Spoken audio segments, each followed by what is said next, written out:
Well, thanks for having me back on, Natalie. And you're absolutely right. But in a slightly different tone, the PRC is already running circles around us in this communication spectrum situation. The article I wrote was to highlight Mark Milley's intransigence in allowing commercial development of the spectrum. You know, when the first Trump administration ended, we had taken the lead in 5G and spectrum development, and we were #1, and the Chinese communists were number 17. Now the script has flipped. We're close to 17, and China is #1. And what does that do from a national security perspective? It stifles innovation and development of all of the devices and all of the communications development in that part of the spectrum that we need to use to put on a future battlefield if it, God forbid, it became necessary to fight it against the Chinese. And it gives the Chinese communists a built-in inherent significant advantage in technology. It's us and Mark Milley giving away our technological advantage, which is what we've always held up.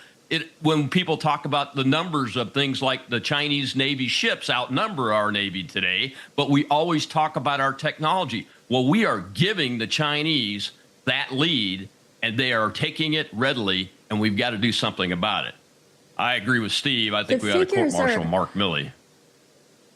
Heck yeah, it's long overdue. But to your point, the ship buildup, I mean, the numbers are staggering. I think it's like 300 to 1, and certainly not all of those are military vessels, but since essentially they all are, they're dormant military vessels, it's absolutely insane. But I'd be curious to get your thoughts on sort of what the contours of the modern battlefield look like. I think sometimes maybe people get, upset. We're always focusing on China, but the idea of this unrestricted warfare, that it's not just kinetic conflict, right? I think you see the rare earths as a prime example. That was the leverage that they had over us that really made us fold on the tariffs, right? The United States could not continue for more than 2 weeks to have, industrial levels of lifestyle and have your car work, batteries, all the rest, since we're so reliant on them. So why do you think this field is particularly important from, whether it's Taiwan or what's looking potentially to be Iran in the military space? Why is this so critical?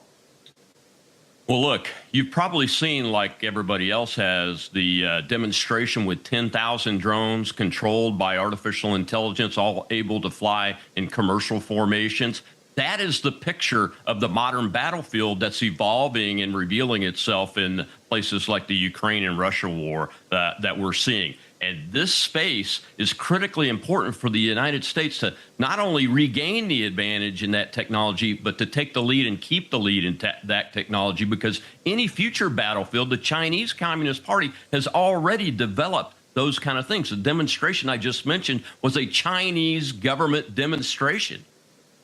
That's why it's important. And by the way, we're already in the modern battlefield. I'm glad you brought up the unrestricted warfare. The Chinese declared a people's war against us and unrestricted warfare years ago, and they are literally at war with us. What you're seeing inside the United States today is part of that battlefield. And just imagine that if these people were able to launch 10,000 drone swarms, all armed and all able to be targeted by artificial intelligence at the people whose data they have been collecting for years and years and years now, all at one time inside the United States to disrupt our society, that would be almost unovercomable.